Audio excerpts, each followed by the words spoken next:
అభ్యర్థి are 17th August 1985లో జన్మించాడు. అతను సివిల్ ఇంజనీరింగ్లో యూజీ మరి పీజీ పూర్తి చేశాడు.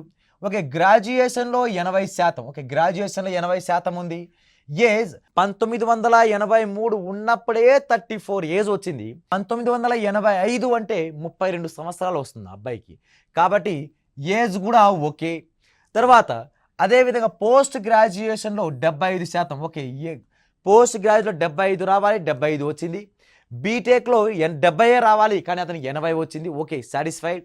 అతను గత 5 ఏళ్లుగా ఒక సంస్థలో సైట్ ఇంజనీరింగ్గా పనిచేసి ఇప్పుడు అతను గత 1.5 సంవత్సరాలుగా ఒక ఇన్స్టిట్యూట్లో అసిస్టెంట్ ప్రొఫెసర్గా పనిచేస్తున్నాడు. ఎంపిక ప్రక్రియలో 60% మార్కులు లభించింది. అంటే అన్ని కండిషన్స్ సాటిస్ఫై అయింది, కానీ డైరెక్ట్గా టీచింగ్లో 2 years ఎక్స్పీరియన్స్ లేదు, ఎక్స్పీరియన్స్ ఫెయిల్ అయింది. అలా ఎక్స్పీరియన్స్ కండిషన్ కనుక ఫెయిల్ అయితే మనము ఏ విధంగా తీసుకోవాలంటే ఎక్స్పీరియన్స్ కండిషన్ ఫెయిల్ అయినప్పుడు అప్పుడు 3 సంవత్సరాలు ఇండస్ట్రీలో పనిచేసి 2 సంవత్సరాలు ఎక్కడ పని చేయాలంటే 2 సంవత్సరాలు లేకపోతే ఇండస్ట్రీలో 3 years పనిచేసి బోధనా రంగంలో 1 సంవత్సరం ఖచ్చితంగా పని చేయాలి. ఇప్పుడు మనకి ఇచ్చిన క్వశ్చన్ ఏ విధంగా ఉందంటే ఇప్పుడు ఇక్కడ వాల్యూ అతను అన్ని సంవత్సరాలు సైట్ ఇంజనీరింగ్లో 5 సంవత్సరాలు పనిచేశాడు.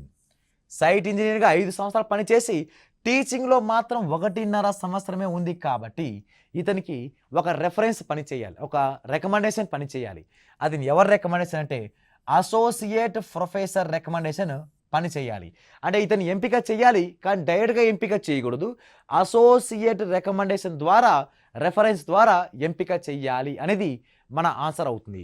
అది మనకు ఆప్షన్ ఏ ఆప్షన్లో ఉంది అంటే మన అసోసియేట్ ప్రొఫెసర్ రెఫరెన్షన్. కేసును అసోసియేట్ రెఫరెన్స్ తీసుకుంటే ఆన్సర్ ఏం తీసుకోవాలంటే D. Therefore third question answer మనం ఏం తీసుకోవాలంటే డి అనేది మన రైట్ ఆన్సర్ అవుతుంది.